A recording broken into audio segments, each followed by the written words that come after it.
The first thing, ukishamuona mtoto wa kike brother na ukampenda ukamuelewa, fuatilia rafiki zake ni kina nani. Tumia akili zote unazoweza kuwa nazo. Wala usimuulize rafiki zako ni kina nani, hawatakwambia wenyewe. Atakutajia wengine, atakutajia wazuri. Wewe tumia tu intelligence yako. Fuatilia. Who are the friends of this lady? It can tell you uko kwenye distraction au uko kwenye future. Rafiki yao wapumbavu ataangamia. Yeye anaweza asiwe mpumbavu, anaweza akawa hana upumbavu, lakini kwa sababu tu ni rafiki yao. Tetemeko likitokea Japani alafu watu wakafa kule, huku Tanzania hawezi kufa because high chance wao kufa ni kubwa. Kwa sababu gani? Location. Where are you found? Kabisa wewe unachukua mtu unamweka mpaka kwenye mtandao wa kijamii, my BFF. So everyone knows this is your BFF. Huyo ambaye unatutambulisha kwenye mtandao wako wa kijamii, kwenye seko yako. Kuna watu wengine, watu wakikukuta nao usifanye haraka kusema meet my friend.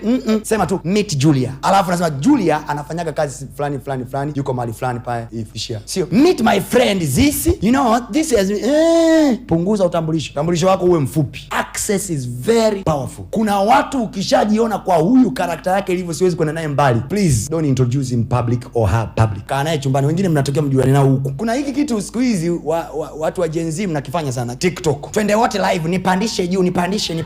You may think it's normal, but everything is strategically programmed. Listen, mtu mmoja alisema hivi, interview yake. Alisema ni siku hizi watu hawaombi tena vyeti. Mavyeti yale ni formal procedure. In my company we don't ask vyeti sisi. Tukishajua na degree mpaka umeweza kutumia vyeti, hatuvisomi. Tushajua unavyo, hujaiba hii degree. Bongo hapa hamna akili hizo za kuiba degree. Kwa hiyo wewe lazima umeenda shule, umesoma, unavyo vyeti. But one thing we don't know, tabia yako ya kuishi na watu ikoje. Kama ingekuwa vyeti vinatosha, watu wangeishia pale walipotuma vyeti vyao. Kuna haja gani ya kufanya oral interview? Ili kujulisha kwamba haitoshi madude yako ya darasani. Your network matters. How you talk matters. I told another person, mmiliki wa kampuni fulani akawa analalamika jinsi ambavyo wafanyakazi wake wanakuja wanaondoka. Anamwambia hivi, wewe unataka attachment na watu. Gawa kwa wafanyakazi wako mkataba mwaka huu mmoja. Hasa si kila mwaka nitakuwa hivi. Kwanza ukiwa mkataba miaka mifupi inakusaidia cheap labor. It's strategic. You don't pay salary for long time. Na kana wewe mwaka mmoja, nikikuona unafaa tunaongeza mkataba, tunazungumza tena. Jifunzeni kwa watu ambao wanaendesha timu za mpira. Very smart.